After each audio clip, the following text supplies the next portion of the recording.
Mid lane, I mean, going well. Leo style is in the advantage by quite a bit. Gunner's gonna find an arcane rune bottom. So much for that advantage. I mean, Leo style does do a lot of damage. If he can rotate to any of these lanes, he pretty much can kill anybody. But right now, yeah, it's looking pretty rough. He doesn't like rotating, though, on Leshrac. I mean, you want to be able to hold out the lane. You want to be able to rotate into the jungle, kill neutral camps, get yourself a farm advantage. And, you know, if Gunner rotates, you go for the tower with that Diabolic Edict. But Gunner's just been holding his lane, which is exactly how you need to be playing against Leshrac. Rax finding another kill here in top. Yeah, level 6 commits the arena. Why wait, sir, he says. He just wants to punish this Undying more and more and slowing down his game. And Ricky, he's trying to dance around this fight. He's about to get level 6, so he does have Cloak and Dagger now, so that Invis as well as that damage multiplier is pretty substantial. Ocean forced to blink, or to dive away, rather. Bottom lane, Sacred falling very low again. We'll be able to Burrow Strike away. He's going to be fine here. Yeah. I'm not sure if I can say the same for Husky, though. Now the boys are here to protect him. He does have the boys. They're ready to jump in the Secret Service. Jump in front of any potential You're kidding me. He goes down again. They managed to take down the bird, but MNZ gets level 7. I mean, he's pretty happy about that. Gunner's going to TP back to the mid lane and continue farming. Leo style has rotated bottom. Is level 6. There's a lot of damage. Sacred trying to bait this out. A stomp comes in, does not connect, but Wraith King, he's got to run. He doesn't have the mana for reincarnation. He could level it, but it's not even going to matter. He just goes down. Leshrac, too much damage.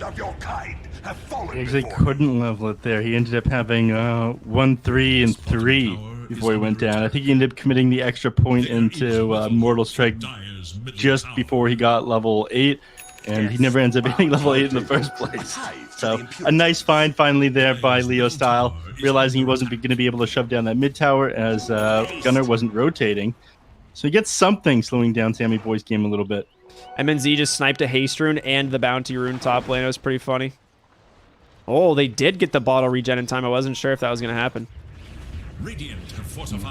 Well, Elder Titan is bottom, and Leshrac is here with the Sacred, and this is a lot of tower push. I mean, you can try and slow it down as much as you want, but you're going to need some major assistance here from the boys.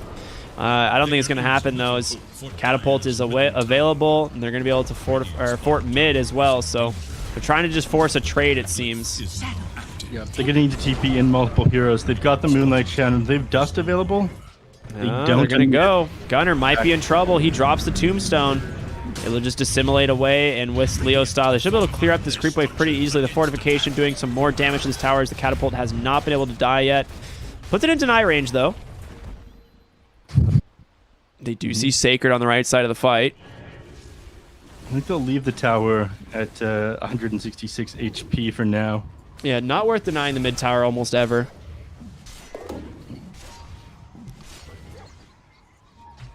Dying. Fairy Trinket now found on Thunder Predator. That is an amazing item for Leo style.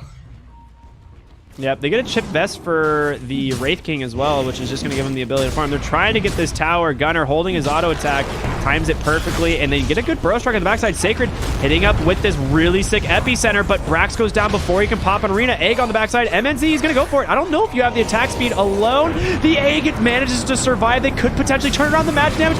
It's there. They take down Ricky. Sacred goes down as well. Elder Titan, he's going to be in a lot of trouble if they can continue the chase, but now MJZ all alone as Gunner is level 10. Void Spirit, 4 points in the Dissimulate, and this Aether Astral Step should be more than enough damage to finish him off.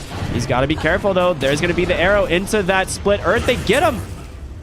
Ooh, a really sick turnaround there. MJZ baiting it out. Yeah, that was definitely a miscommunication play by Thunder Predator, though. If Leo style had gone up into the high ground and hit that egg with his team, it would have gone down. He was the closest to it and moved back immediately. Oh, no. An arena. They get the Leshrac here. Oh, yeah, okay. I was worried for a second that they wouldn't get him, but the Sunray finishes it off in top lane. Wraith King in some trouble. He does have reincarnation available, but there is no help coming his way, and he is stuck inside of an Undying Tombstone. Sammy just going to try and limp his way to the other side, but oh, Husky, a stomp will catch them. Sand King not in the best of positions. Gunner comes in as well. They're going to turn it around. Unbelievable fight here as they save their boy. Well, they get the tombstone as well. That is a big turn there. Gunner's going to be quite happy about that. And Ocean, he'll TP back over here to the mid lane. Stop them from turning on this tower. Keeping their boy alive, though, like you talked about, and that ended up being 1900 XP going their way. Yeah, and you lose the top tower at the end of the day. Sammy boy, small play police. What is this, sir? I hear the sirens. The Yo style has the Yules. We'll catch him. And easy arrow set up into a split earth. All right, you're gonna cut your losses, Sammy boy. Not this time, sir. No saves coming in. They might actually be able to find Husky. No arrow, though. He'll be fine. As he's going for a 4-staff right now. I like that against the lineup here on Thunder Predator, just being able to get him or his allies away from that Ricky Sand King setup, out of that smoke cloud or stun.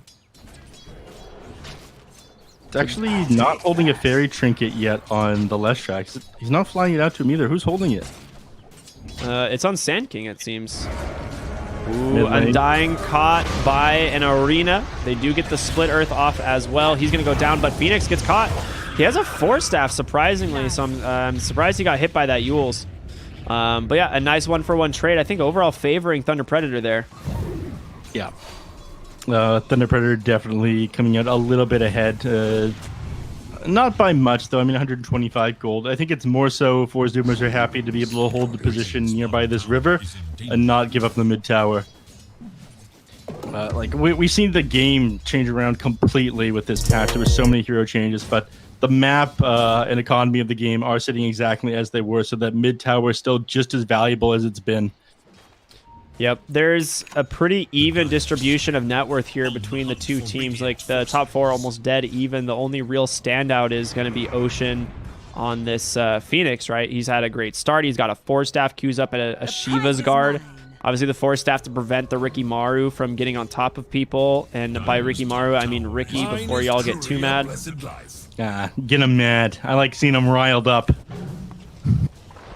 My path leads. Twitch chat's like a rodeo, as they say. Yeah, we are all about the rodeos here. It's a yeehaw time.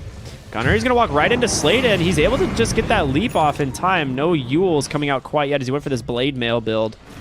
Fantastic item against heroes like Leshrac. Absolutely. Absolutely. Leshrac is going to be forced to build a BKB because of that. We'll see how quickly that comes out. I am a big Blade Mail guy myself. It's been nerfed a little bit on Void Spear, but still an excellent item. Yeah. It was ridiculous against heroes before, though. Whoa, he's going the Witchblade, but mid lane in the meantime, you're just dead.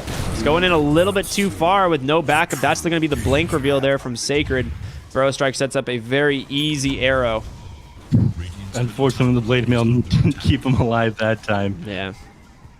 Finds himself a haste rune as well, and I think they'll be able to take the mid tower off of this, given the fact that they're set up here on every single hero and have the Blink Dagger on Sacred. He's sitting back as the epicenter ready.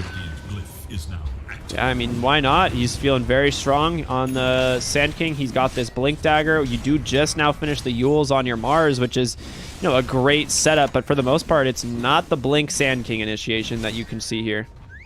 No. All right, they do actually force them back. MNZ, he's got other things in mind than taking that mid tower. He's looking to farm. He's got his Diffusal Blade. He's working on this Yasha now. So it is pretty crucial for him to come online, being able to burst these heroes down. We talk about this a lot. Ricky, awful stats. Definitely needs to find farm somehow, despite not being such a good farming hero. So the first 20 minutes of his game are crucial to him getting the items he needs to, I guess, farm up kills afterwards. Yeah, you fall behind on this hero, it feels pretty hopeless, almost. So, we'll see how it goes. All right, they're biding their time for Sambo to get this Radiance. We saw him get the Relic here just a moment ago, and he is closing in on the Recipe, which was going to be a huge power spike for them if they can keep it alive. On the other side of the fight, there's going to be the Yule set up into the Undying. They throw a lot into him. Sacred, however, goes right into a Stomp. He's going to Epicenter, but the Split Earth is more than enough. Ocean on the backside, caught by a lot of damage coming out from MNZ and Leo Style, but a zoning Arena able to get the rest of the team out. Husky going to be able to TP Gunner on the backside. Doesn't have a TP quite yet, but quite mobile. A 2-for-2 exchange, getting both a support and a core, but still favoring Thunder Predator.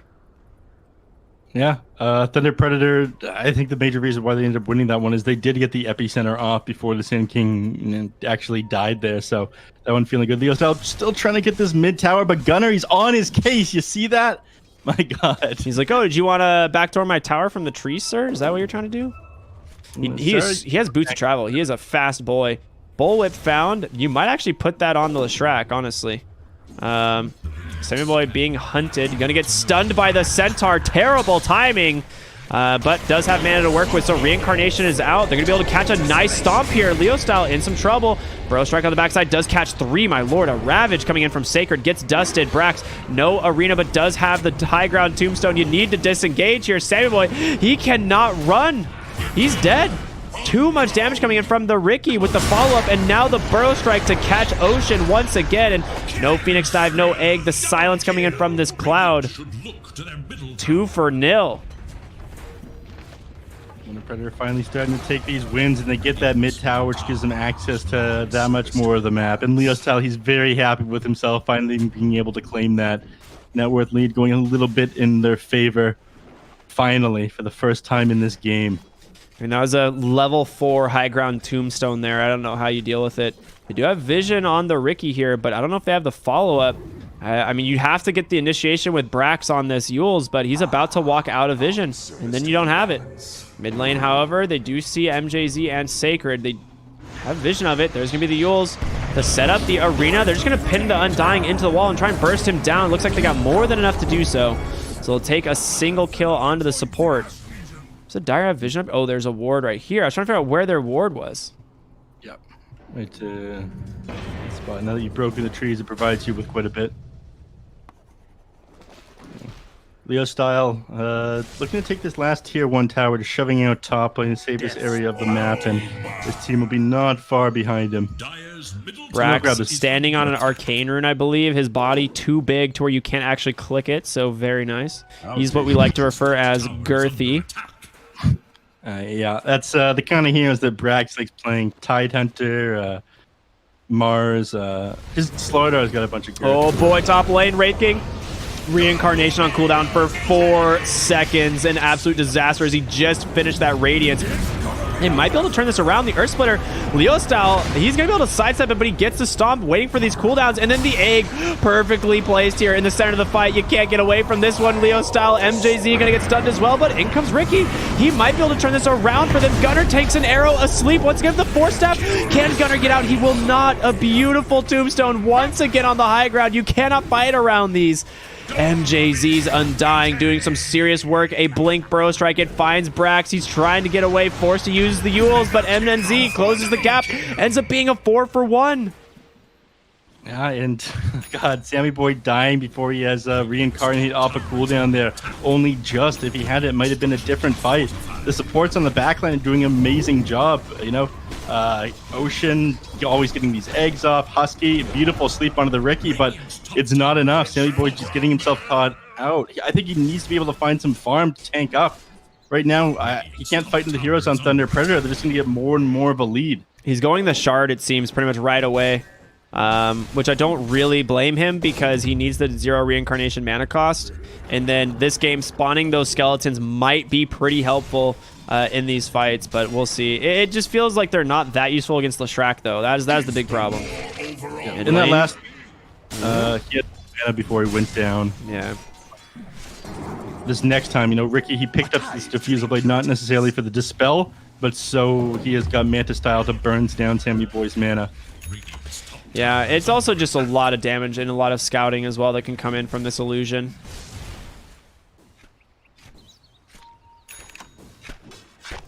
All right, neutral items. Where are we at? We got Bullwhip on the Undying. Ricky's holding on to the Dragon Scale. Oh, okay. Marana's got a Philo Stone.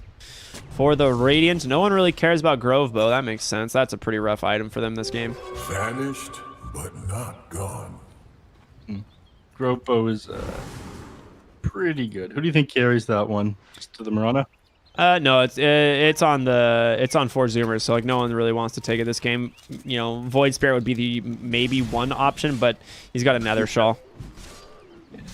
Like I said, he's going for the Witchblade, which is a new item that was introduced. Your attack poisons a target for 3 seconds, slowing them 25%, and deals 1 times your intelligence as damage every second for 3 seconds. So it is a pretty big nuke, but it is not something that you typically see on the Void Spirit. Like Yule Scepter and Aghanim Scepter are usually like the go-tos. Oh, they managed to find him in the mid lane. He just happens to walk under a sentry. The Force Staff out the arena. Can they turn this around? The Sand King, not a great start for him. If he can get brought down by the Earth Splitter, but Gunner dies in the process. Leo Styles BKB. He's just going to run down these heroes. Ocean, he needs to get an egg off, and he does just that. They're going to try and gap close there, but you've gone in a little bit too far. The Yules, it's going to stun the Ricky MJZ on the backside, trying to keep himself alive, but Husky gap closes him, just bursts down the boy. You lose the first health on this Wraith King, but they might be able to chase down Ricky here. No Manta. Samuel Force Staff forward, catches him. The big crit. A Yule's able to give him some space, and Ricky will survive. The Manta style able to get him out. A big team fight there. Zoomer's coming out barely ahead. Yeah, Ricky actually managed to dodge that slow from the Wraith King going down because he was in Tricks of the Trade at the same time. He needed Manta style in order to get away towards the end of that one. By all rights, he should be dead for how hard he committed forward. But four Zoomers win that one despite a very hard overextension there by Thunder Predator and losing Sand King. It was a nice try getting the Void Spirit out of there on Phoenix, just diving forward and hitting him with that Force Staff, but ultimately wasn't enough. Still, given the fact that so many things went wrong for four Zoomers in that team fight, Thunder Predator struggled. I think that gives you a little bit of a sign that this game is going to start to turn around here. It could indeed. I mean, they have a ward on the high ground here, so they will watch this siege. The sentry does scout this, so they know there is a ward here. Slane's going to take it immediately. So they have to know Roshan is the objective. The problem is you have no egg. You know, I think the only way you can take this fight is with that Phoenix ultimate, and it looks like Zoomers are feeling the same thing. They're going to go ahead and just settle for the 25-minute bounty runes instead. I mean, there's three. Oh, you can't get there in time, you guys. You don't want this one. There's like 3 very important things that you need for this fight: is the reincarnate, Elder Titan, who does have the stomp and the astral spirit, and of course the egg that you were talking about. But only having one of those 3 tools, so not a place they wanted to fight. I think if Sammy Boy was level 18 before that last team fight and he had reincarnation off a cooldown, they'd be able to take it. But four Zoomers knowing. Thunder Predator knowing four Zoomers aren't able to fight. Gunner's been found on the Void Spirit. The pulses, it's enough damage. The arrow to follow. They got him. He pings out. He's like, hey, they have a ward here, by the way, guys. Team? Where were you? Ricky's walking onto the high ground here. They do have ward sentry, so they know. Husky's just going to kind of run away, go for the TP, it seems. Does he have the damage? Oh, 50 HP. MNZ almost bursts him down. Yeah, I mean, he did everything he could to dish the damage as quickly as possible there. Popped the Manta style between auto attack, used the Trick of the Trade that went right back into clicking him down. But instant TP there by Husky was exactly what he needed to do. You guys going to need a little bit of armor to deal with Ricky going forward here, or that Force Staff finish, but still, playing position 5, he is very poor, only sitting at 3.3k net worth. Heroes are back up now, but Sammy Boy, he still wants to work on this level 18. I mean, being able to come back up every 40 seconds is crucial. Brax's bottom lane, did they see him? Oh god, they saw him, Brax. Run, brother. He goes ahead, gets the blink off.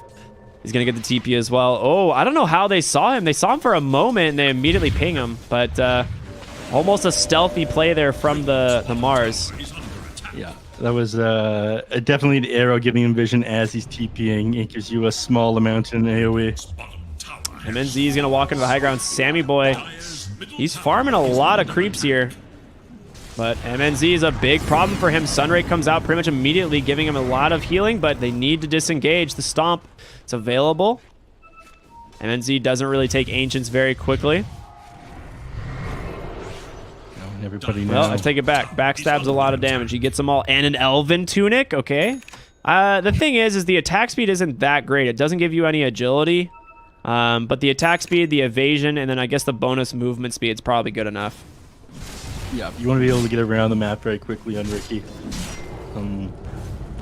definitely prefer Arena comes out on the high ground. They're going to just pin MJZ against the wall. He doesn't get the tombstone off this time. Earth Splitter dodged out by Ricky at the backside of the fight. Leo style chasing after Elder Titan. He gets forced to the high ground. The BKB comes out. Sammy Boy just trying to do what he can. There's the egg. It's not a good one as there's 3 heroes already there, and Gunner is nowhere to be seen. Sammy Boy trying to turn this around here in the middle of this fight. Still has plenty of mana to work with. They pull back the Ricky. They get the Aegis. The buyback from Ocean. They need to be able to get this Ricky before he can do anything, but in comes the Epicenter. It's massive, catching the first life of the Wraith King, and Elder Titan trying to hobble away. Able to survive, but for a moment, Sacred goes down. MNZ, he's in the base. He's got no one to blink to. He might go down. Sammy Boy, he's going to go drop a nice cloud there. Mantisile comes out. Tricks the trade to the low ground, but a remnant, not going to happen. He goes back in the base. Are you kidding me? MNZ, he almost styles on them, but he dies in the end. A very costly play there from the Thunder Predator. That was very rough there. They tried to do a cheeky play where they forced Sammy Boy up to the high ground there, but he ended up just flying to the side.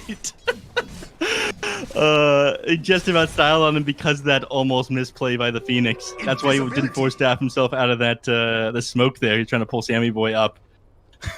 That was a beautiful team fight there. The 4 Zoomers continuing to hold, and again, the later this one goes, the better off they are. You see them turn one game around now that Sammy Boy's hit his level 19. Once he has the reincarnate off a cooldown again, this 40-second downtime on the ability is going to do wonders because they're trying to come in and out of these fights. And he picked up the shard, by the way.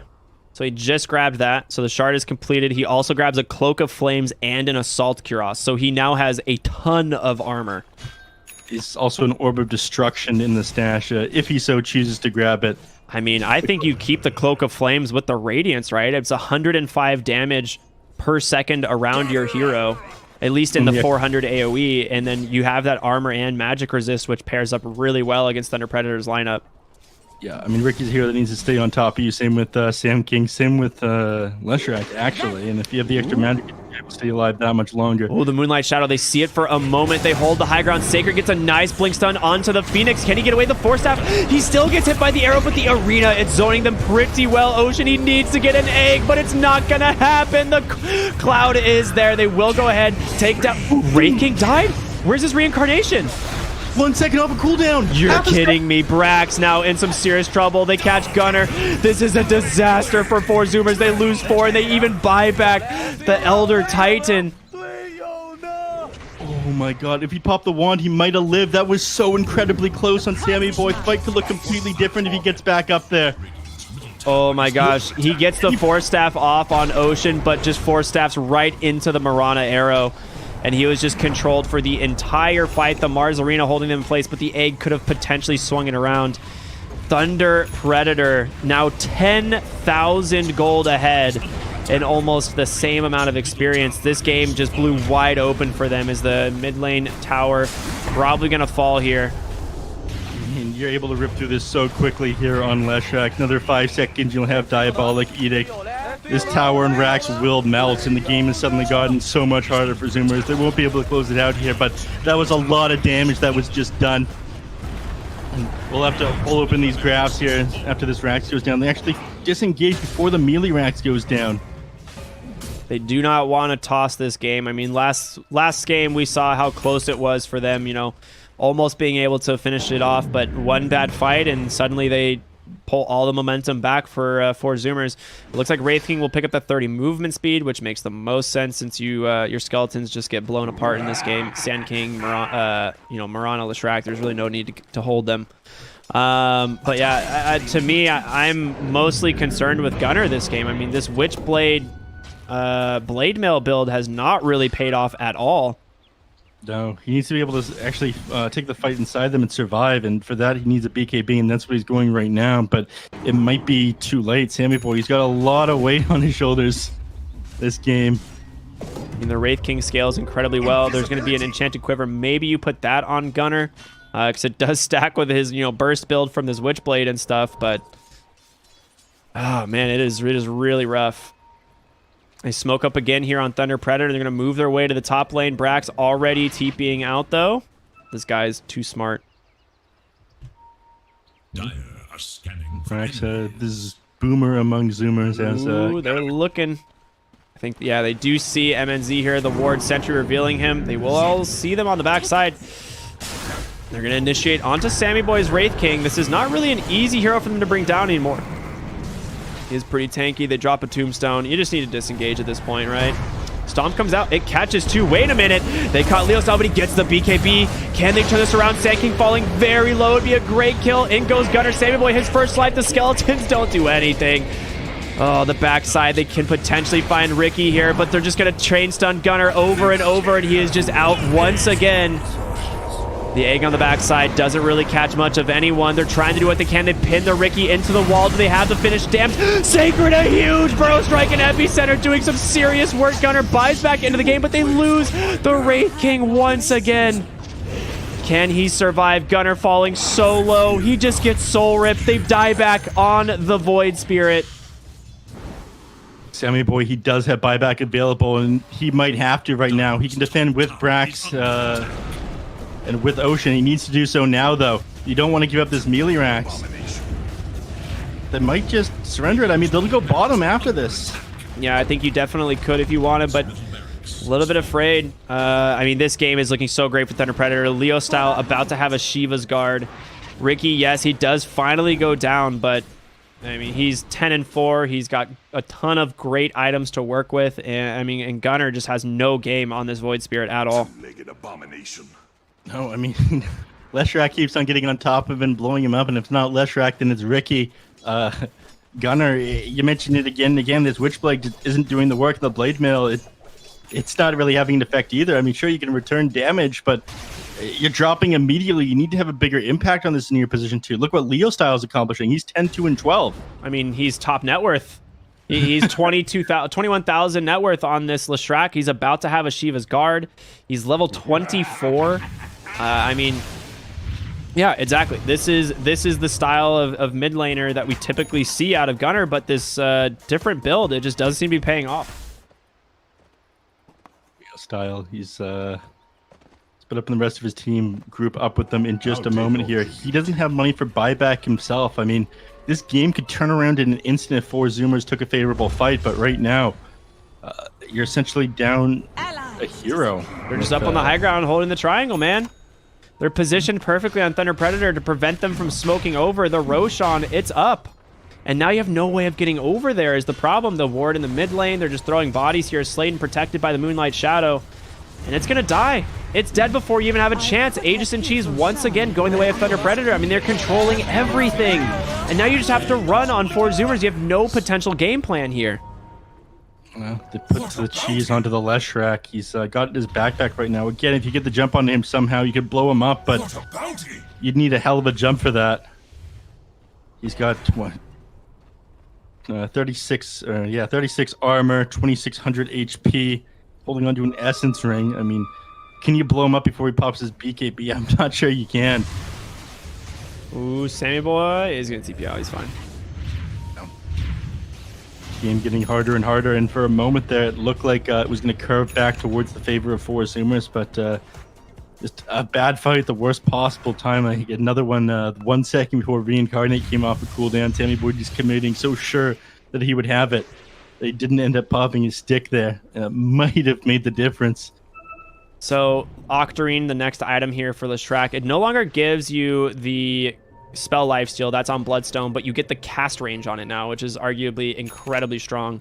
So 250 of bonus cast range plus the 25% cooldown reduction, and that is about to be done on Leshrac. I mean, that's going to be his next item, and he's only a couple hundred gold away. Yeah. He's also level 25, grabs those Edict explosions as opposed to the Lightning Storm damage, which we've seen in the past. I mean, he's ready to take base with this. You go the Lightning Storm damage, I think if you get the Aghanim Scepter, you'll be able to do tons with that one, but no, we talked about this during the drafting phase. It's going to be Leo Style ripping apart these buildings. He's got to get the Diabolic Edict explosions. And Ninja Gear for the Ricky, dude. He's so happy about that. 30 movement speed and 20 agility to help him get around the map. So a little bit of agility goes a long way on this hero just because of his awful stat growth rate. Yeah, and obviously Cloak and Dagger is 2.2 times your agility per auto attack, so ends up being a lot of damage for this hero. Trickster Cloak for the Leshrac. Yo, that is very good.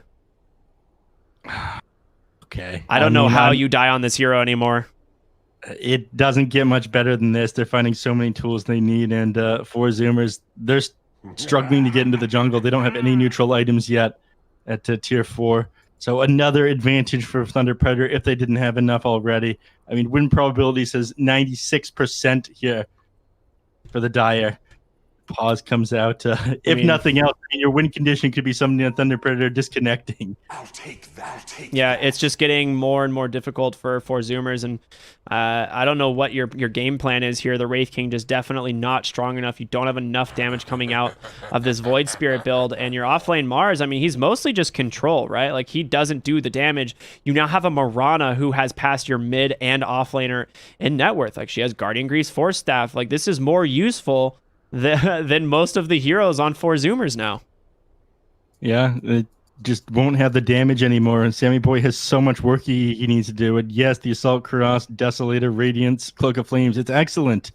But it's just you. And when you got to worry about burrow strikes, arrows, you have to worry about split earth, getting kited around inside of smoke. You need other people to do some work, share some of this burden. Look at this. Leshrac Trickster Cloak now has 40% magic resist and 20% evasion. Bottom lane, they managed to get Ricky's first life. Okay. Well, Age is down. Still has the BKB, however. What was committed for that? Just nothing. Captain Brax jumping forward, managed to connect a spear. All right. Very nice.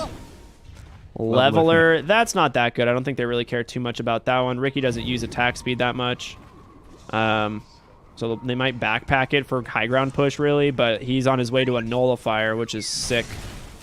No Force Staves, no Ghost Scepters. You ain't getting away. That's an item you might hold. Illusionist Cape found by the Ricky. In fact, he does. Yeah, more strength is definitely worth it as well, and you can definitely play around with the illusion.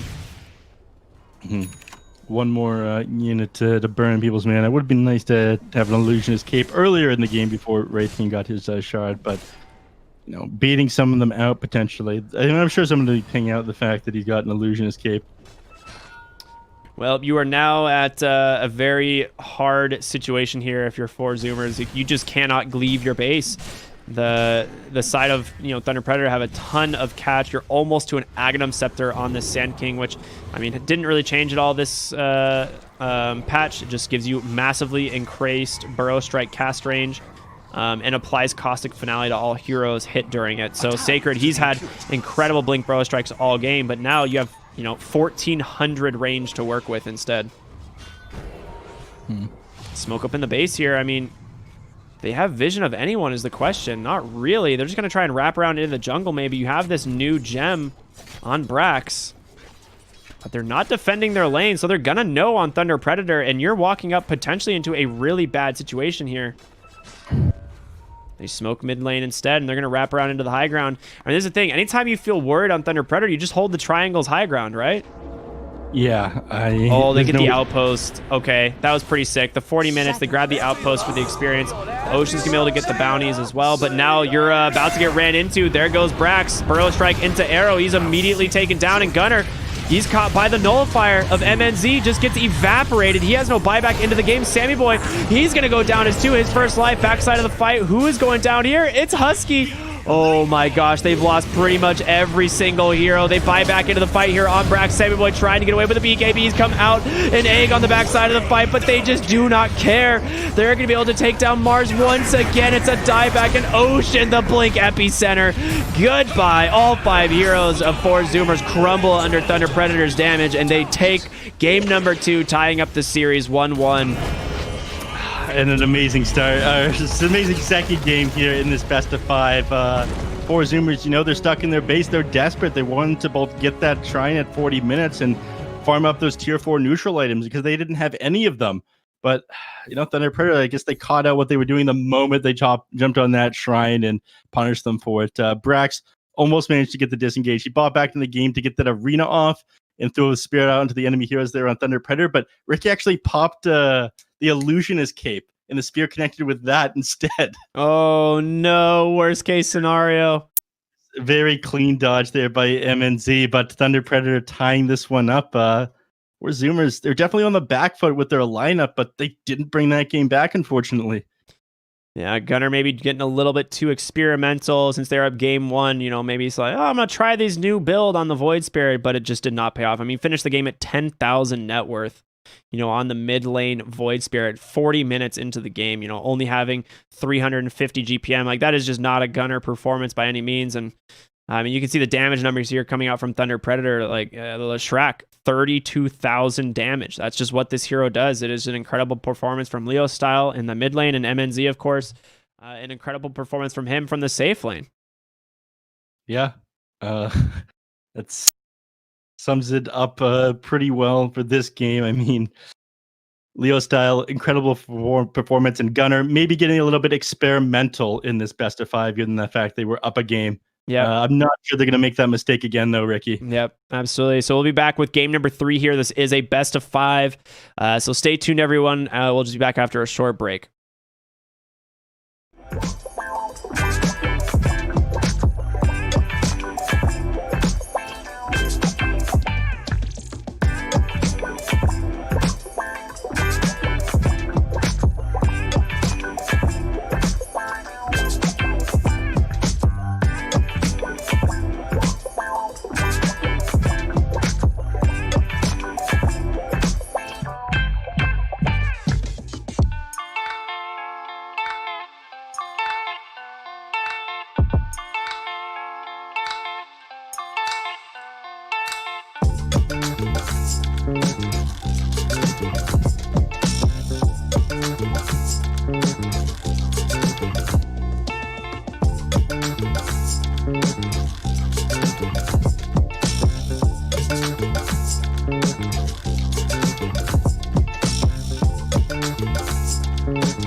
Hello, everybody, and welcome back to the BTS Pro Series Season 4, America's Grand Finals. And holy crap, Neff, we are off to a great start. Series tied 1-1 between 4Zoomers and Thunder Predator. We are here casting directly from the Mistwoods themselves, directly in the center of the update. Neff, holy crap. Where do we go from here, man? This is where the teams start whipping out their pocket strats, the things they've been saving, and the bugs / and or features of the new patch that just has come out. So we are down to 1-1 of this best of 5 tournament or grand final here. Ricky, you can't hold back anymore. I mean, you don't want to bring it down to this last game. This is where you go all out. This is where 4Zoomers, they're discussing if they want to use their trump card. That is the only reason why they would be dropping all of their reserve time unless the lobby has been remade, and it has.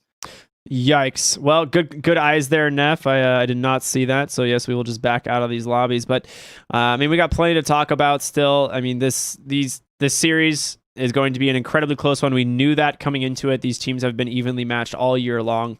And, 4Zoomers, they take game 1. Thunder Predator just kind of stomp in game number 2.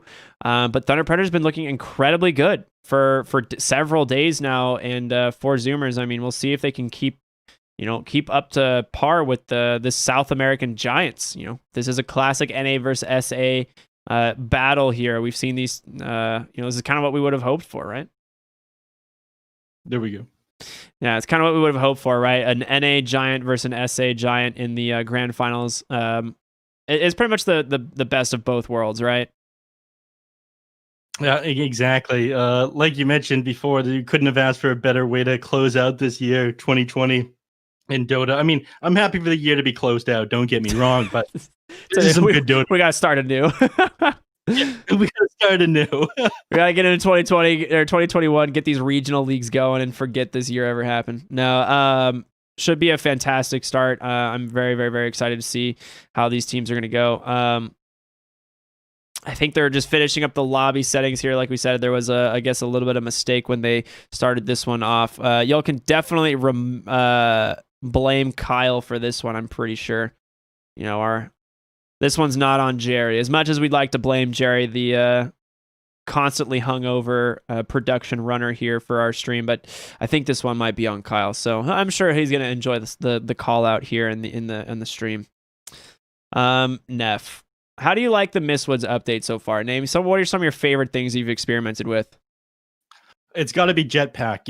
I don't think I've done very well on Clockwork since it's come out. I keep on putting my gold into it, but oh for my 6 god, like a god as I scream into my mic, yelling about how the ground people are suckers, and then eventually I do end up falling back down to the floor, chain shackled, if you would, with the fellow ground folk. Unbelievable. Have you played Hoodwink at all yet? Pardon? Have you played the new hero Hoodwink at all? Absolutely not. I think that hero is disgusting. I think it was some sort of Canis Vulpus fan service thing that they somehow managed to sneak into the game.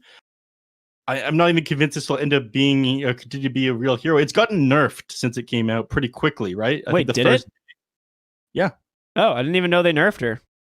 Yeah, they nerfed the base agility by 4. I think they weakened Acorn Sprout. They weakened the level 20 armor corruption. She had a -5 armor corruption talent at 20. They brought that down to 3. What? Where were the patch notes for this? There are none. They didn't add patch notes for this. They tried to bamboozle you. Great old Valve, 7.28. They can't be bothered by releasing a 7.28A, of course. Having to type I don't know, 2 paragraphs of changes. No, we can't do that. No. Unbelievable. Just being bamboozled. Or you think that you have it rough. True. Yeah, I mean, this is I think for me, we try and play some stacks every once in a while, or every night here, and experiment on some new stuff. Last night we just got ran over 3 games in a row, but we got to try out some new stuff. I am convinced that Pangalier's shard is very bad. I don't think that thing is the roll up. We saw it in a game earlier against a puck, right? Because if you get coiled, you can cast the roll up still. But it did not feel very good when I saw it last night. But we're toying around a little bit. We tried the Omni Knight carry, going for that Aghanim's Shard build as well, where you get like the damage off your auto attack, stuff like that. Just messing around, having a good time for sure. Yeah, I played a little bit in my spare time. I was watching some other games out of Southeast Asia and China as well. They had Santa Claus actually casting the grand finals for the Southeast Asia games. I don't know why they got I guess that's why they got us. They had to put together a pretty big budget. Oh my god. I'm sure you just saw what I saw, Neff. We were about to start the game, ladies and gentlemen, and you know what Valve hits us with? An update right there. Slaps us back down into our place. Big Daddy Valve can't let us get away with it so easily. So we're going to restart our games here and then hit that update. Don't mind us. We're just having a good time. We can't. There's nothing smooth. More Snapfire nerfs, or it's not Snapfire. Whoa, hoodwink nerfs. Oh yeah, definitely more hoodwink nerfs, or probably some bug fixes. You never know. But yeah, like I said, Valve can't let things run smooth here in the final tournament of the year. We gotta work for it. Earn our keep, pull ourselves up by our bootstraps, as we like to say. You know what it probably is? I talked about bugs and pocket strats coming out from both these teams. Then someone at Valve, they go, oh, I guess we got to fix a couple of these. We can't have them in an official match. Yep, that might be why. You're right. Joking around. I would really like to see Bloodseeker. I think this hero is very good. I don't know why we're not seeing it picked at all, but he's one of these heroes who got like a pretty sick buff, and that's a good one. I'm not sure. Like you said, they did nerf the Blood Right, which is a big part of your kit early on, but you do have like this incredible amount of sustain now off of Thirst. I think they buffed Rupture as well. Let me see if I can find it. Where is the Dota 2 updates? You'd probably pull it up. Just pull up the Mist Woods update page for that's where I'm at. Bloodseeker. Let's see. Yeah, they reduced his int. Some Blood Rage got some good buffs. Blood Right got nerfed a little bit. But what they did buff was Thirst, like pretty drastically too. If you go to your notifications, 7.28 isn't listed as a notification. Yeah, I know. I don't know why that is either. I can see that as well. If you go to the notifications, like view all, and it's like game update 7.27D, and it's like, okay, 7.28 hasn't happened yet. That's why. Really good ideas at Valve, and like they wanted to add like the changes that happened in recent patches that was below the hero abilities. That was very nice. They just don't want to keep up with these great ideas that they have. Yeah, I'm sure they're just waiting for next week's patch to like fully drop the it on the notification panel there. Ricky, wait, we're lucky to have a single patch in the last 6 months. Okay. Yeah, we're getting part 2. You heard it here. I'm expecting it. Part 2 patch after the tournament with all the map changes, the gold XP algorithms, all that's going to come with it. It's going to happen. There's no way they release a big update like this and don't drop a map update. It's going to happen next week. They're just waiting for the tournaments, because the thing is, if you're playing and they change the map as well, it's too much to adapt to. There's already all the hero changes, so I think the way Valve planned this one out was, give the hero changes, put the shards in the game, let people experiment with this, get a little bit used to it, and then we'll drop, the second update, which completely changes the map. And that is something that I appreciate them not dropping in the middle of a tournament, and I'm sure the players as well. Just make it so nobody knows how to play the game. That's what I say. Yeah. Didn't they do that with I think second open qualifiers? They added neutral items and whatnot to the game. Yep. For the 2019-2020 season for DPC. Yes, they did. Hey, guess what, Neff? Are we in? We are in, baby. It's draft time for Zoomers versus Thunder Predator. We finally made it after some massive lobby issues. Good stuff. Good stuff. It is Radiance, man. Absolutely. I'm glad that we finally get to jump into this game here. Now it's gonna be a hootin' time, am I right? More or less the same that we've seen the last couple of games. Morphling banned out by Thunder Predator, not something we want to give up to Gunnar, one of his specialties. Same goes for Invoker, and Mirana and Mars banned by 4 Zoomers. I guess they don't want to give that one up to Thunder Predator. It didn't do a good enough job last game on Brax for them to warrant picking it. This game, I think the major issue that we had that won't happen this time around is Gunnar getting a little bit experimental with his Void Spirit items. Yep. Go and just pick up the Enchantress, something that they grabbed in game 1. Not necessarily a bad hero by any means, just because they lost. But Enchantress is a solid first phase pick for sure. Yeah. And they respond with the Dark Willow. I mean, Ocean, he's done a great job this tournament on Dark Willow. Might as well can just keep grabbing it. It also picks off Enchantress very well in these team fights. You don't need to get your auto attacks. You just walk on top of him, pop that Bedlam, Enchantress goes down. Is this game 1? Are we seeing game 1 draft replay here? What's going on? This is actually game 1 of Best of 5 series. Welcome everybody to the Beyond the Summit Pro Series 4 Grand Finals. Yeah, I really like it. This Timbersaw pick, it worked out in a lot of previous games, but 4-0 managed to find an answer to it here earlier today. They will go ahead and immediately pick the Leshrac here on 4-Zoomers. So a little bit of a deny pick, but also a safe pick for them as it is both mid and off lane potential. Mm-hmm. I mean, the Timbersaw I like a lot, but I'm not sure it's good enough here against the heavy amount of magical damage you started with. And I think it's a great hero, don't get me wrong, but I'm not sure it's first pick material. I definitely think it's a counter pick. Yeah, exactly. So what do you think the next bans we're going to be seeing here from Thunder Predator? I mean, is it worth getting rid of the Viper? We saw them ban Drought Ursa last time they picked the Timbersaw, since the Ursa has done a pretty good job at dealing with the Timbersaw in the laning phase. Not really sure. The Ursa probably banned out. I don't think they'll allow 4-Zoomers to have that one again. I mean, I don't think they'll allow 4-Zoomers to have that one. It's done a lot of work. I said again, my God. I don't think they'll let them have Monkey King either, but we'll see. You can get rid of 2 heroes right now. So do you really base your entire draft around this Timbersaw? That was my question. I mean, I think it's an excellent counter pick. I don't think it's good enough and has high enough impact on the game overall, especially these later team fights, to warrant using your bans in like the second biggest ban phase. The biggest ban phase here. Yeah, I mean, it feels like if you don't, your Timbersaw falls off, right? It's one of those things where he has to set the tempo and make space in the early phases of the game, and if you don't, you struggle, like big time, right? So they do ban the Clinks, so not necessarily a direct counter to the Timbersaw, but a favorited hero there from Sammy Boy. Is Timbersaw still available? As you mentioned, Monkey King and Ursa, something that he has picked into this Timbersaw before.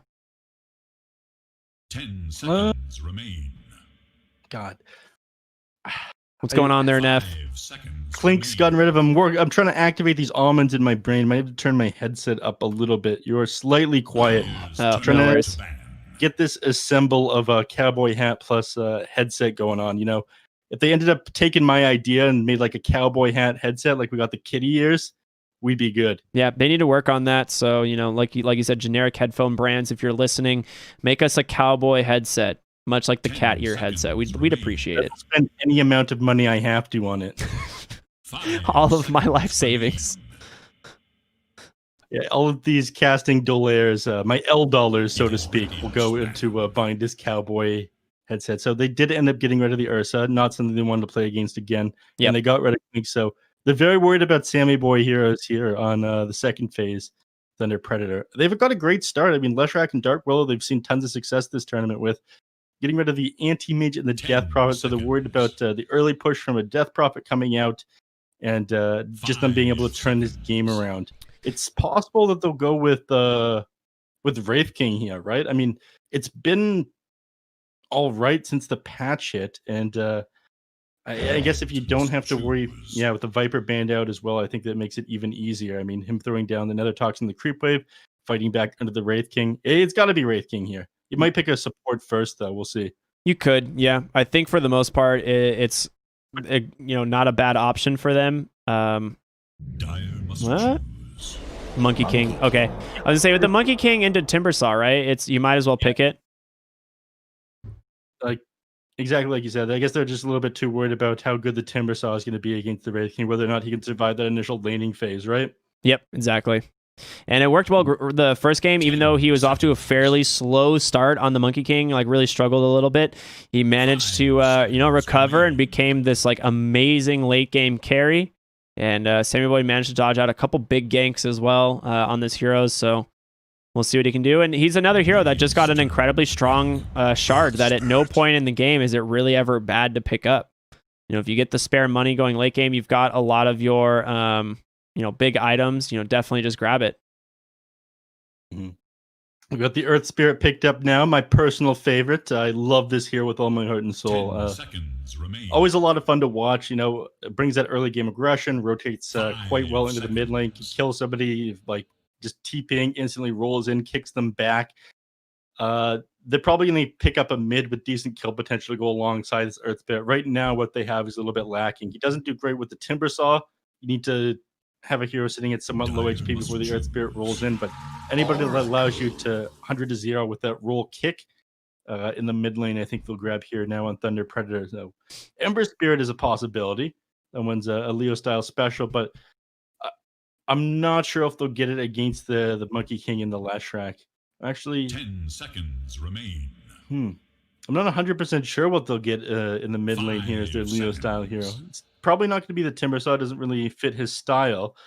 Queen of Pain is, I think, out of the question against these heroes. I mean, you could just take the Ember because it's good at like taking trees. Windrunner is in this pool as well. Which, Focus Fire, the anti-carry potential from that is really good against Monkey King. Power Shot, good for scouting as well. Like I said, of just cutting down his trees. Earth Spirit, Timber Saw also have that ability. So they could potentially pick up the Wind Ranger. And Leshrac, it's an okay matchup for him. Ooh, they just go ahead and lock in the Spectre. All right, there we go. Yep, it's able to jump onto the back line. You can just build that Blade Mail, get on top of Leshrac. It works wonders against it. So the Spectre makes a lot of sense. I was expecting to see a Void Spirit here, actually. Oh, that'd have been good. Oracle picked up. Something you hop onto the Oracle in the back line and silence him, either with that Orchid or Aghanim Scepter. Yep, I like it. We're going to see the bans coming out here, so probably, if they're anticipating this as a mid Leshrac, you need to ban out the Tidehunter and the Underlord, right? These are the two heroes that cause too much problems here for this off lane, or for the Spectre. In the safe lane, rather. They're going to ban Doom instead. Okay, this is something Brax picked up last phase in the first game, which had a huge amount of impact, helping shut down the Alchemist as well as the Puck. Yep. I think that was more so a Brax thing than a Doom thing. Being able to get that Doom off of him just before he get the Chemical Rage was absolutely amazing. The guy, he makes these like clutch plays in the one moment that he needs to turn the game around. Indeedy. We got a chance to interview Gunnar yesterday, and he was talking about what a great opportunity it was to get Brax to serve as their captain for the team, because they didn't really have a real leadership voice before. Yeah. Either people talk too much or too little. And with Brax, I think Gunnar said he doesn't need to talk as much, which felt very good for him. Yeah, they needed a vocal leader was the thing he always talked about. He's like, Gunnar and a lot of the other players didn't want to have to take that vocal leadership roles. They tend to not talk as much, and Brax has done a great job. It kind of helped round out that part of their team. Now, they ban out the Storm Spirit, so it looks like in my eyes it should be Leshrac mid, right? Leshrac mid, you said? Yeah, if they ban the Storm Spirit? Yeah, it's definitely going to be a Leshrac mid. They're getting rid of the... 10 seconds. Leshrac plays okay against the Storm mid. Whenever he wants to go in to drop Remnant on the creep wave, you get the Split Earth off onto him. I guess they're just worried about more things to jump onto the backline and pick off Oracle. Void Spirit was something that I mentioned. Storm will do the same job with a quick Orchid. They'll probably get rid of Void Spirit next here on 4 Zoomers. That would be the most likely scenario to me. That makes sense. Yeah, I like that idea. I don't think it's worth giving it to Leo style. His Ember is still in the pool as well. Yeah, there's the Underlord ban. It's one of those things where which hero do you want to give Leo style? You're damned if you do, damned if you don't. Like, he's going to get Wind Ranger, Ember, or Void Spirit, right? All of these heroes incredibly strong in this game. It's hard to say, which one he's going to go for. He's had a great day on Ember Spirit already. Yeah, Ember Spirit doesn't as naturally build a silence. We've seen Leo style go Orchid Ember before, though, haven't we? Yeah, he has. which is actually pretty sick that game, but it's an item that doesn't do as much on the Ember Spirit, so you have to go a little bit out of your way for it. It doesn't feel that great. Zoomers, taking the last of their reserve time, thinking about what they would hate to play against here, and I really think it's got to be the Void Spirit. Yeah, they do have ultimate last pick, so it's one of those things where they can, try and counter out as best they can going into this last pick. Whether or not that means moving Leshrac to the off lane and picking a better mid lane matchup for Gunnar, or if it's going to mean, last picking Brax's hero here regardless. And they ban the Queen of Pain, a Leo-style classic. Interesting. I didn't think the Queen of Pain would be that strong here. Leo Style hasn't had the opportunity to play it that much this tournament. I thought it would be kind of underwhelming against Leshrac, against the Monkey King. Oracle has the Dispel to deal with the dagger as the game goes on too. I think he'll just grab the Void Spirit here though. Yeah. Again, it does a lot. It jumps onto the back line. You can build a Blade Mail and hop on top of Leshrac. You've got your 2 charges of your Silence, which will do great against Dark Willow and Oracle. I'm not even sure you have to go through all your reserve time to discuss it, and just too good not to grab. I'm interested in seeing if they get something else and what it's going to do, but I think Void Spirit just ticks too many boxes here. Yeah, I think you're right, man. I honestly think you're right. The Void Spirit seems pretty darn good. They're taking their time for sure here, though. I mean, you could try and move the Timbersaw into the mid lane to dodge the Monkey King and then pick an off lane hero here. It's not super characteristic of Leo style, but Pangolier is also in this game.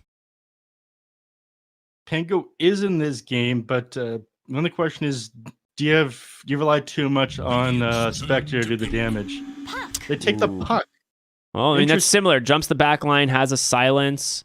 This is good. I think this is great. They picked this last time into the Monkey King.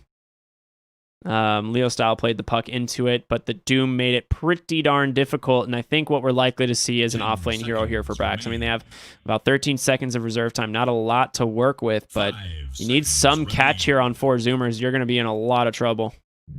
Yeah. Beastmaster? Oh, Sand King. Okay.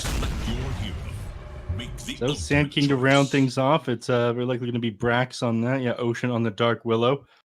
Husky on that Oracle, and it is Leo style on the puck, so it does end up filling that role that Void Spirit would have, and I guess he just feels that puck was a big winner of this most recent patch. If the majority of what they have to worry about is just like one hero taking it down, if Gunnar or Sammy Boy pops off, just being able to throw that Dream Coil down, you're egging him shard, stun somebody for 4.5 seconds after you get the shard and the scepter. It's great. Yeah, it really is. We'll see what they can do here. I mean, game 2, draft-wise, Nev, who are you feeling? This one looks pretty dang close to me. I like both drafts. I gotta say, Zoomers, I think they're looking a little bit cleaner. Thunder Predator, the puck did end up adding a little bit more catch, which they very much needed, that Void Spirit wouldn't have given as much for. But Zoomers, their draft looks very well-rounded. They have an amazing initiator / dangler, the dangler in the form of Sand King. They've got Husky, who can save people on the back line. They've got Sammy Boy, a very active early game safe lane carry, and Leshrac, who I feel wasn't really nerfed enough in this most recent patch, able to take towers incredibly quickly. The only thing that I'm not crazy about is the Dark Willow, just because I'm not a big fan of the hero. But I think Ocean, he plays it well enough to make up for that. Yeah, absolutely. And here we are, ladies and gentlemen. It's game number 3 in this best of 5 grand finals. Thunder Predator versus 4 Zoomers. 2 games down. They have been incredibly close. And I honestly wouldn't expect anything else out of these teams. They are fighting for their first major victory here in an NASA tournament. I'm going to look through this. I don't think either team has come out with a major win here. No, I mean, it's been a little bit back and forth with these victories. One team usually pulls ahead for at least a little while, but it gets your heart racing when you think that it could turn around for a moment. I mean, in that last series, I thought Vor Zoomers would end up swinging it back, but just one amazing fight at the worst possible time for Sammy Boy. If that reincarnate got off, it might have been a different outcome. It's hard to say. He might have just gone down twice, but it was incredibly close. All right, this pause, of course, brought to you by Monster Energy, our big sponsor for the tournament. Thank you guys for keeping us energized all day long. I've been sipping on a few here myself. And honestly, Nev, I don't know about you. These days literally would not be possible without it. So big shout out to them. Thank them. Yeah. Shout out to Monster Energy, keeping us energized for this tournament.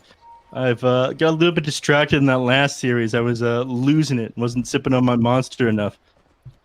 Oh yeah, you gotta get that energy in you. It's just power in a can, sir. We're gonna need it, given the fact that we are currently on our 6th game. I wouldn't be surprised if this ends up being a full 5 games in this best of 5 final. 6th game today, to correct myself there. That best of 3 earlier did end up going to game number 3. So 4 Zoomers smoke here into the enemy jungle. They don't meet any resistance, allowing them to get a good deep ward here, which this one's pretty much always used to scout couriers, which is really funny. So Ocean should be able to make quick work of those. They're seen. They're trying to walk the tiny line there, and Brax just gets tipped. The noises come out. They know. They're like, okay, nice try, guys. Nice try. We see you. Grim Reaper's out of there, Monkey King. I'm surprised they didn't change around this 380 movement speed courier. It's probably just a quality of life thing for scouting out at the start of the game. Will emerge victorious. So Monkey King's gonna walk into Slade, and Husky's still gonna manage to get the bottom rune, trade it 2 for 2. The root, he's gonna be able to roll it out. Here's something I just realized, something that's really bizarre. During nighttime, because the Dire mid tower tier 3 is so much farther away from the mid 2 or the tier 2, there is like a line here of darkness where on the Radiant this tower is much closer, so there is no loss of vision on this side. I actually never noticed that, but the towers are substantially more spaced out on the Dire side there. Is that what they were trying to do with because during nighttime there is a tiny sliver of darkness here that you can walk through. That's the pocket strats that they're pulling out that I was talking about. I mean, your best of 5 grand finals, you might as well get them now, or these things that probably are going to get patched out before this patch that you ended up leaking by mistake here, Ricky. Yeah, my bad. Slade in bottom lane, just going to pull this wave, but Husky, if he keeps the body blocks, he'll never be able to get the roll. Yeah, there he goes. And as a result, the creep wave's still going to chase. Wow, okay, I did not think it would. Not bad. Are you a Valve employee? I think there's a rule where it's like if you're a cop, you have to tell somebody. Oop. I plead the 5th, sir. I see. Top lane's not going that great here for 4 Zoomers. MNZ, I mean, he is going to get Burrow Strike there, but Braxy's not level 2, so you don't have Sandstorm and you don't have Caustic Finale. They might just be able to chase him down here. The Desolate picked up at level 2. Doing a lot of damage here, and Brax, he's in some trouble. Will salve. Another Bramble Maze goes down. He does have Burrow Strike to try and re-engage. Maybe they can get the Enchantress. She does have those Nature's Attendants running, though. And a lot of trading here in the top lane, but it does honestly favor Thunder Predator, I think, because they blow a lot of regen. Yeah. You're going to have to send out several more salves and whatnot. Brax, he might just go a bottle this game. He Ocean? Tries to TP out. Doesn't happen. MJZ just claps him. That's the level 2 we're talking about. Doesn't have Shadow Realm. Yikes. Ocean, it's an awful start. He's got to walk all the way back to lane now. You have no boots, no windlace. Don't be mad. I mean, there was no this Enchantress here with 320 base movement speed. Tries to pop the TP, but too much damage coming out from her as well. Brax, he's got enough money for a bottle if that's what he wants. That's exactly what he buys. Oh, Sladen. Kirita did a nice D-ward for the mid lane. Gunner just takes some nice harassment as well. He does have his bottle, though, so he can just regen this up very nicely. But yeah, getting that D-ward there in the mid lane always feels so good. Yeah. Gunner, common collect underneath that tower, and Sladen not willing to commit another rolling boulder just because he's worried about that 8 armor that Leshrac has underneath the tower, and still a fairy fire as well as that full bottle. Yostar doing an excellent job of harassing Gunner back out of the lane, but does sit a little bit behind on last hits because of it. Ooh, Sacred might be in trouble here bottom lane, but Husky and more as they rotate on down. He's able to get the boundless, the level 2 Jingu stacks off. He should be able to boundless strike these, and he does that exactly. Sacred, now the 2 points in that reactive armor, isn't too afraid anymore. He is going to get the corrosion orb delivered immediately. So Sammy, he does a pretty decent chunk of damage with this. Sacred, you might need to be a little more careful here. A couple more auto attacks, but that's the last one there, and it doesn't look like boundless strike. Yeah, he's not going to have the damage from boundless strike without the Jingu stacks there. Yeah, he might just consider diving him, though. The guy starting to run out of his stacks now, so he's going to be sitting at low HP when he comes back to lane. In fact, it looks like, yeah, he's got a salve coming out to him. He realizes if he sits this low and he doesn't have any reactive armor stacks, and could just die to the Monkey King. Yeah, one of those times where corrosion orb is very valuable. The exchange there, I think, ended up auto-attacking down that illusion rune. Nobody got it. I think Ocean didn't attack before Shadow Realm expired. So I didn't hear the auto attack collision. I heard his regular attack, which is not what you want. Ooh, top lane, they managed to get a little bit of harassment onto Spectre. Brax level 2 in the Sandstorm, but they immediately drop a sentry, and he's just going to go down. Ocean trying to take down MNZ here. Shadow Realm down. I don't think you have the damage for this. You need to run. Too tanky on the Spectre. We'll throw that last auto attack. You even lose the Shrek in the mid lane to a rotation. Ocean dies as well. MJZ on this Enchantress just dismembering for Zoomers. All of a sudden, an absolute bloodbath at Thunder Predator. They made the call. They're not going to hold back anymore here. But I mentioned that during the draft. Husky might go down here. He drops a ward. He sees Slade. He's like, oh, Lord, I might be in trouble. Sacred here as well. Pops a big wand and a Fairy Fire. We'll be able to purge it and slow them. Boundless Strike there gives him a little bit of space to work with as well. We got Gunnar dying mid lane. I mean, that was just the rotation from the Earth Spear, right? Yeah, Earth Spirit made a questionable rotation just now, though. He was on top of the bounty rune here the same time it spawned and TP'd out. I think he was really worried about potentially getting a kill down there in the bottom lane as they dove the tower. But that means bounty rune over to Ocean instead, and for 4 Zoomers. It's 250 gold you didn't necessarily have to give up. Yeah, I mean, this is really rough. This is a last pick Sand King in the offlane, and it is going incredibly poor. It has 18 CS, which is definitely better than Sacred's Timbersaw, but, I mean, net worth-wise, he's not that great. I mean, he's trying to stand his ground here. Once he gets level 5, it might be a little bit easier, but, I don't know. Struggling for Brax for sure. And Z, he's... No, he ends up going Power Treads first. He's going to go Blade Mail after that. It's not like the Blade Mail first item that we see quite often. Bottom lane, Sammy Boy. Doesn't quite get Sacred. Unfortunately, that Boundless Strike came out a moment too late, and he got the Timber Chain all the way back first. This is a big rotation in the bottom lane, though. They just smoked up on Leo style. Coil is available. Husky's going to block this gank with his body, but the Coil comes out just in time, and now I don't think you have any way out here on the Monkey King. Just gets popped by that Coil Leo style, the first rotation of the game, and it's incredibly successful. Husky might go down here as well, as he has no help coming behind the tower. Slayton, no Rolling Boulder quite yet, as he's only level 4 on this Earth Spirit. He's able to get out. In the meantime, Gunnar's not pushing mid tower. Like, he only has 2 points in Edict. He has no mana to work with, and mid-tier 2 or mid-tier 1 tower has lost 0 HP.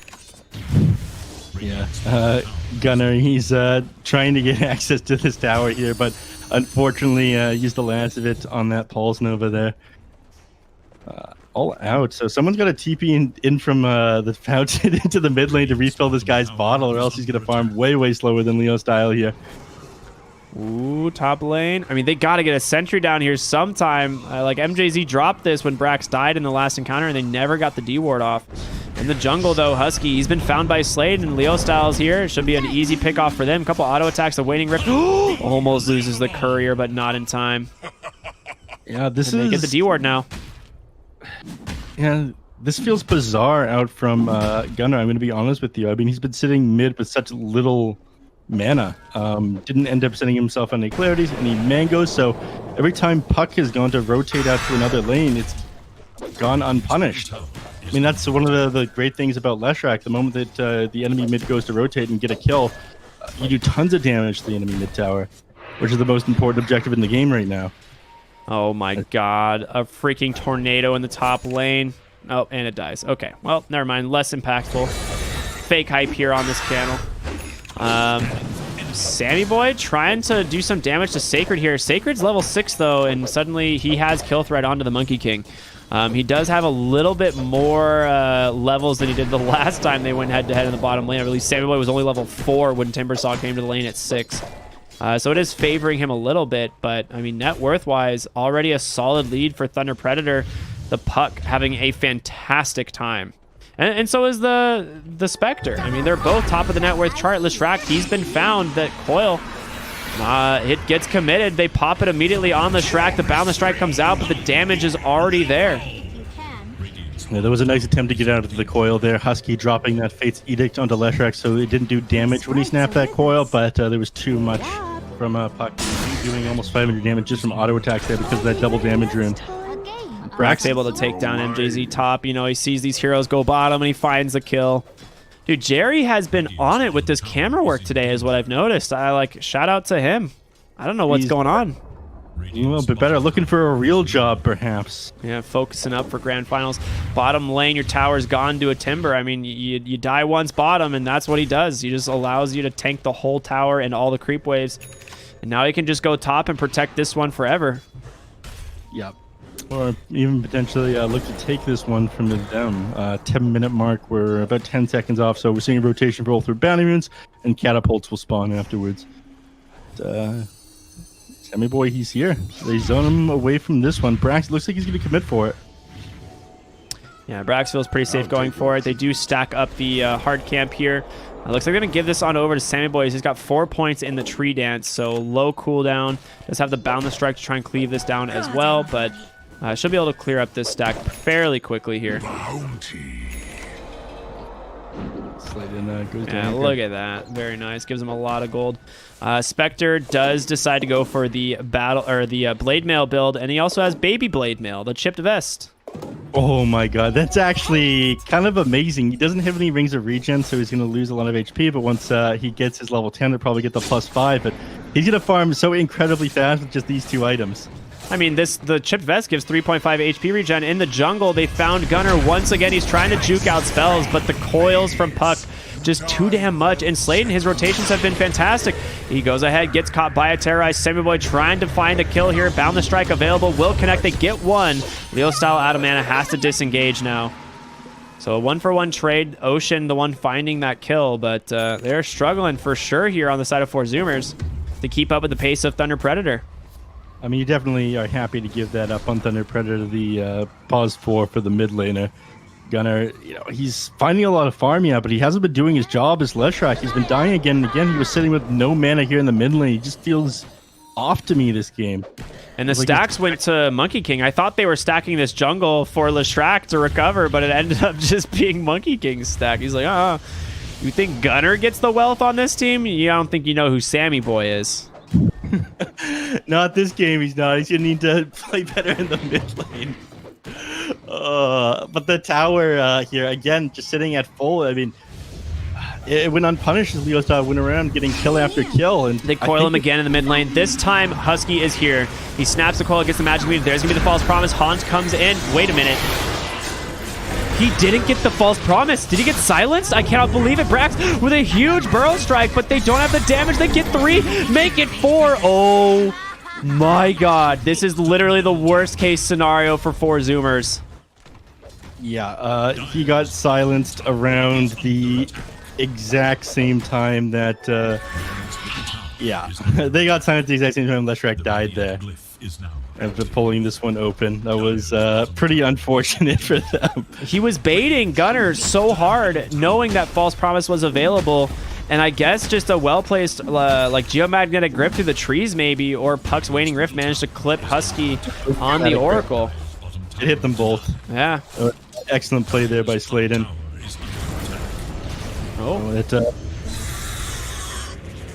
Gunner might be dead top. They're going to roll in after him. Sammy Boy is here. All right, they do see him, so they're pinging him out. Sladen wants to leave, but a great time Boundless Strike. Split Earth off the mark, however. Sladen drops that Magnetize, but gets taken down by Monkey King. A lot of damage coming in from Sammy Boy in that fight there. Yeah, that was a misplay there by Sladen. He wanted to kick Gunner away. He ended up dropping a rock on top of himself because he had just silenced them. So couldn't end up kicking Gunner with that boulder smash as it prioritizes the boulders. So once they're on top of him, he was just done. They rotate up here to the top lane to stop another Gunner. coil. They're going to use it right away. Can he get... He just says, screw it. I am committing immediately. Not this time, sir. My boy will stay alive now. Sammy Boy, he just blinks in super aggressively. Terrorize on the backside. Does catch two. MJZ's just stuck here all by himself inside the Wukong's command. That untouchable ain't going to help you against the soldiers. And Sammy Boy grabs a tower. A sick play there from the Dark Willow. Much needed recovery for Gunner as well. He needed to be part of some of these team fights, get kills, get himself some towers. You know, the reason why they pick left track, or anyone picks left track, is like that overwhelming team fight damage and tower push ability when the enemy mid laner rotates for kills. So finally get some use out of them. I did like how Thunder Predator, you know, they disengaged and they're ready to fight again immediately after that false promise came out. But Ocean definitely saving that play. Yeah. If he didn't get that terrorize off, he just would have jumped forward on top of Monkey King as he was ulting, got that winning rip off. Oh my god, they found Gunner again. They just don't stop. They're constantly running at this Leshrac. He's got these boots of travel. He's pretty quick, but he cannot dodge out the magic damage. He's bottling up. Can he get away? It's a hasted puck. Gunner in fear. He just commits the coil. Oh my god. Leo Style has spent his entire game just demoralizing Gunner on this Leshrac. Yeah, they had to... Oh, Sladen. You're gone. Yeah, I mean, a nice attempt there to get the D ward, but Brax, that's his blink reveal, able to punish it. Surprised they don't deny the ward unless they're able to have a sentry go out there. I mean, they'll keep that one there. I think they plan on dropping a sentry, and I guess Brax can just wait around here for them to come back up. He's still got Epicenter available. He's got Blink Burrow Strike. Just bait this one out, I'm sure. Yeah. I mean, it's an observer ward, so you see them coming. And I think what MJZ is about to do. Husky comes over. He's like, all right, I'm getting this D ward now. Time. All right. Can they get Sacred here? Their Burrow Strike. It's committed. He's stuck into Bramble. The magic damage from the Zoomers. They're finally going to take down Sacred on the Timber Saw. They commit a lot of big spells, but a big one, and it's worth it, right? Slowing down Timber Saw's game is necessary.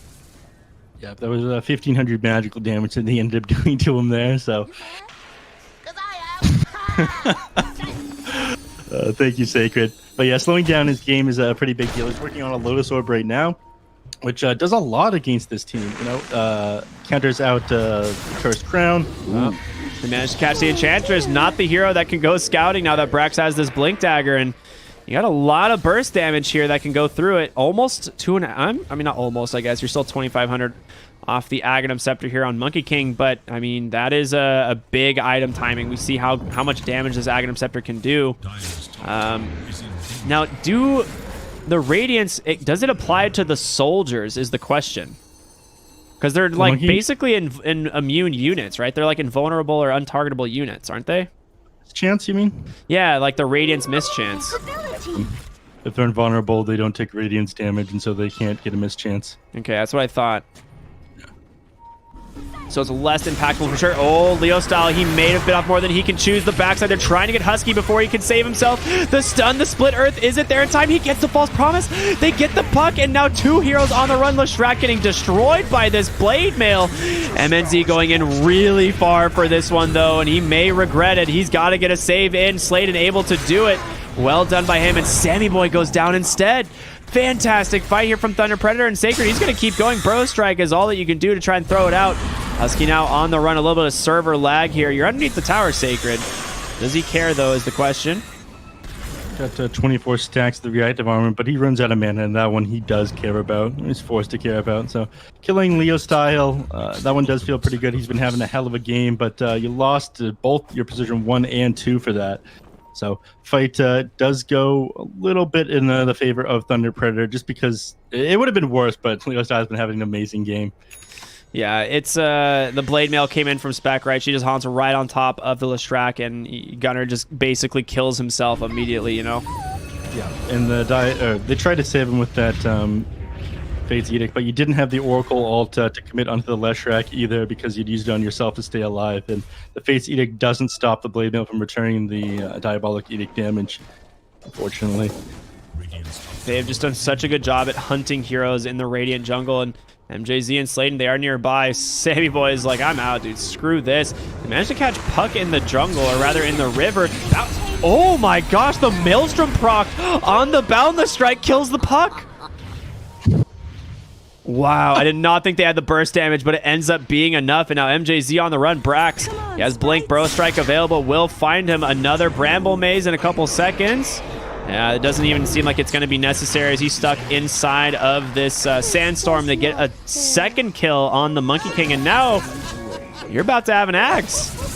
Yeah, some much needed breathing room, and Monkey King finally surpassing Puck in net worth up at 8.6k. But MNZ, you haven't addressed this issue. This guy's been farming up with a blade mail and a chipped vest. Radiant's on the way, brother.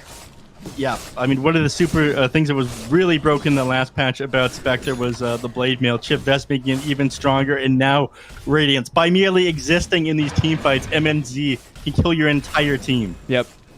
This is the final boss of Thunder Predator. Yeah, it really is. I mean, you have to have a really good answer for this hero here pretty soon, or you're going to be in some serious trouble. You need to tank up on the Lestrak. You're going to need a BKB. He's got the Yules completed, but 1200 HP is not enough to deal with this Spectre like you're talking about. Yep, and it looks like he just wants to hold onto that chip vest for the HP regeneration and damage return if anyone dares attack him in these team fights, even though Imclaw is available. Timbersaw closing in on the Lotus Orb as well. He's able to grab the plate mail for the time being, and he also gets a Nether Shawl. So Sacred a lot tankier now as a result of a couple nice item drops there. 20 minutes is coming. Oh, the coil. The cast range from that. Oh my gosh. He catches Sammy Boy. A nice blink in for Brax. The epicenter is there, but the false promise finally comes out. The Wukong's command. It's going to do some serious work, but they're able to just jump the backline. Sammy Boy, he has to walk out of his ult. There's nothing left. They just get melted. Brax will be able to take down the Enchantress with the help of Gunner, but they are not done. The Rolling Boulder perfectly placed, and now Lestrak, he just goes down. MNZ is just running over 4 Zoomers, 5-0 and 8. I mean, this game is looking borderline hopeless already for 4 Zoomers. Yeah, like I said, he's the true final boss. Leo style, he was a real issue, but the farming speed, thanks to this blade mail and chip vest on Spectre, you just have to kind of accept Spectre's presence here. You have to kill her without attacking her somehow, which is a very, very tall order. Brax, he's in trouble. Radiance, blade mail doesn't end up activating underneath the sandstorm, but Brax is forced to walk away as soon as MNZ approaches. Has a mana issue right now. Gonna send himself out some clarity. Only a single clarity? Come on, dude. I'm surprised he went for a Yules this game on the Sand King. A lot of times we see the Hood of Defiance come out as a way to tank up on the Sand King, but I guess he, would rather have this Yules. I suppose he's worried about the silence coming out from the Puck. Puck has just seen a hero and then immediately coiled them all game. I mean, that's just been all he's doing. They're trying to find Leo style here, but he's not even the kill. They need to get this Spectre. He cannot be allowed to continue to free farm the way he has. He is almost to a Manta style now as Sammy Boy just finishes an Aghanim Scepter. Yeah, I mean, how do you kill this Spectre right now, though? It's got to be right now before he gets his Manta style. Don't get me wrong, but with the Radiance chip vest blade mail, you break your hands trying to punch him. Lotus Orb completed on Timber. I mean, he's very strong. Gunner committing for the mid lane. His team sitting behind him on the side. They don't have vision of them quite yet. They do now.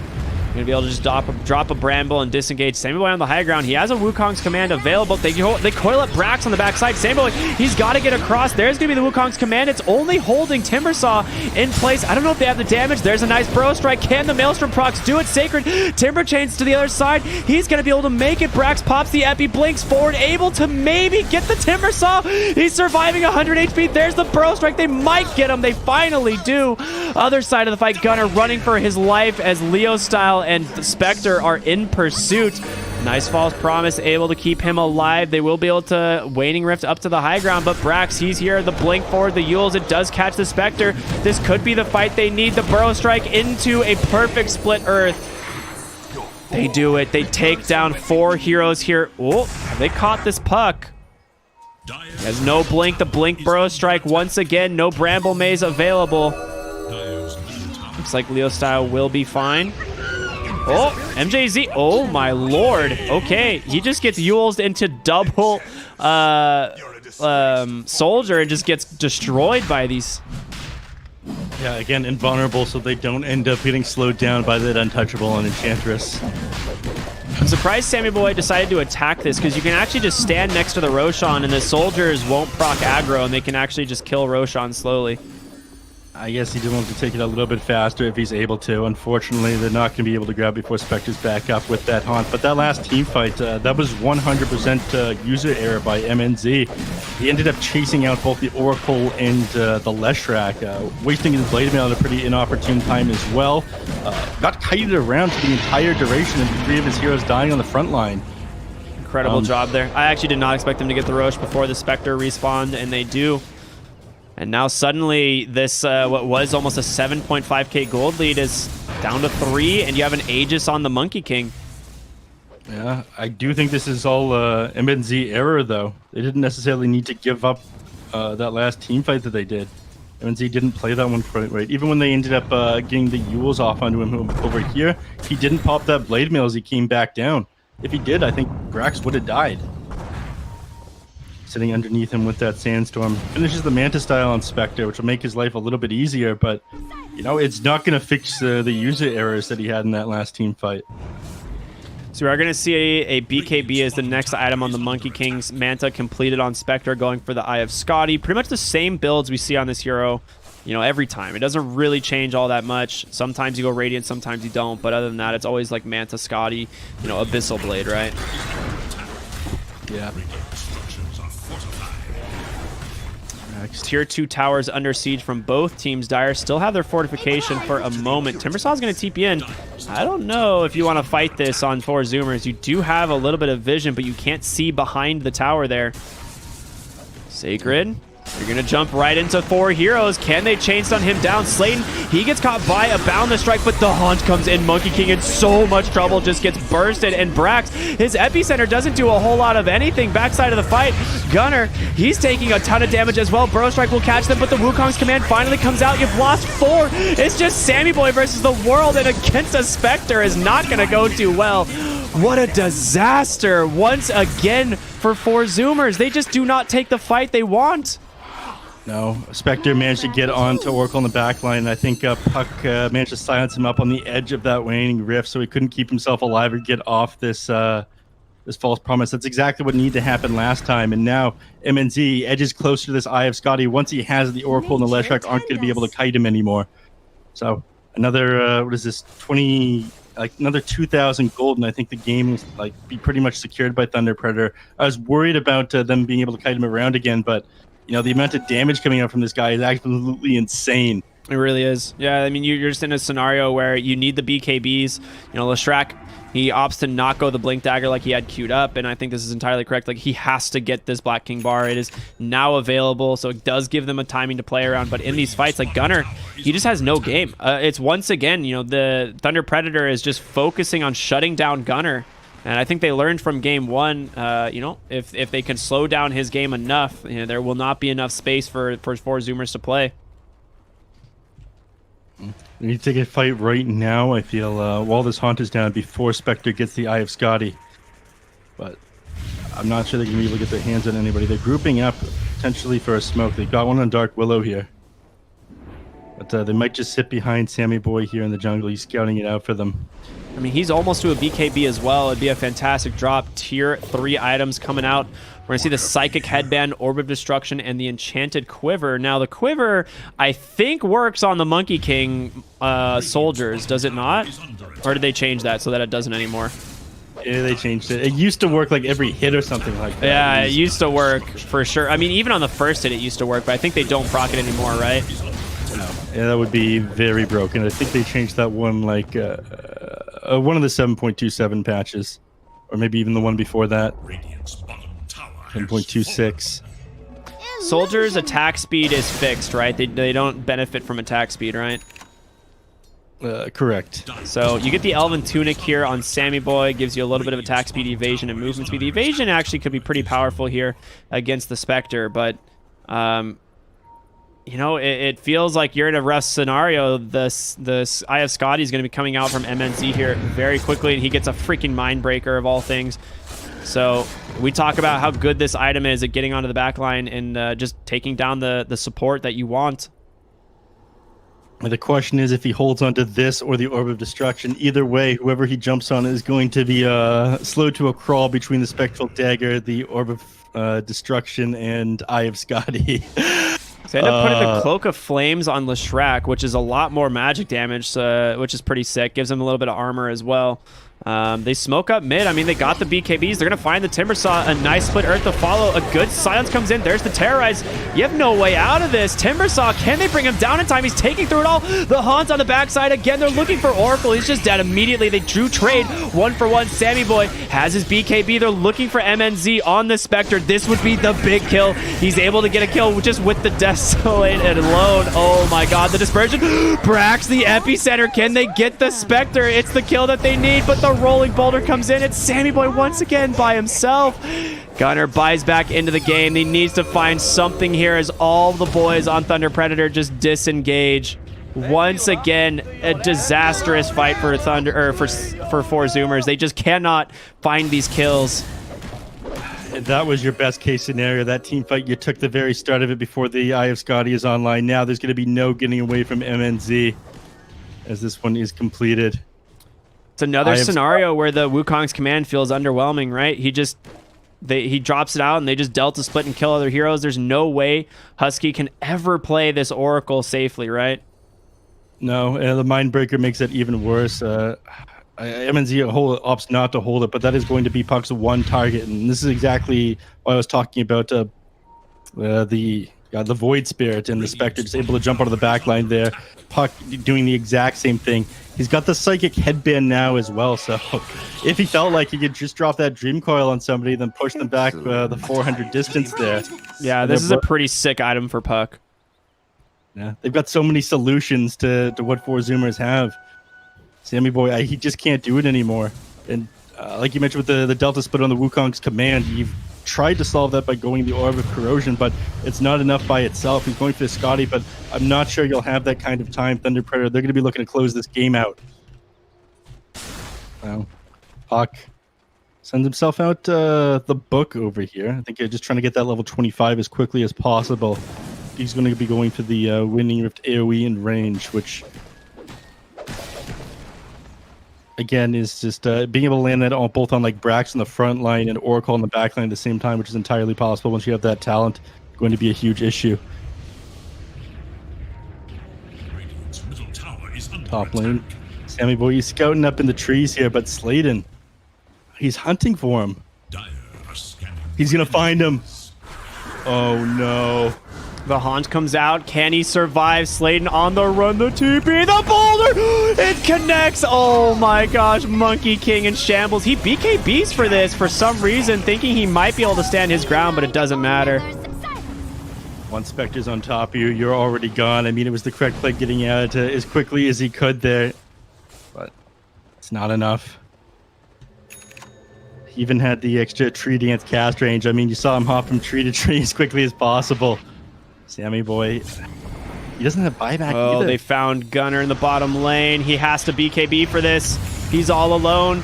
He's just going to go for the TP. No coil available either, and he will survive. But, I mean, that's another BKB down.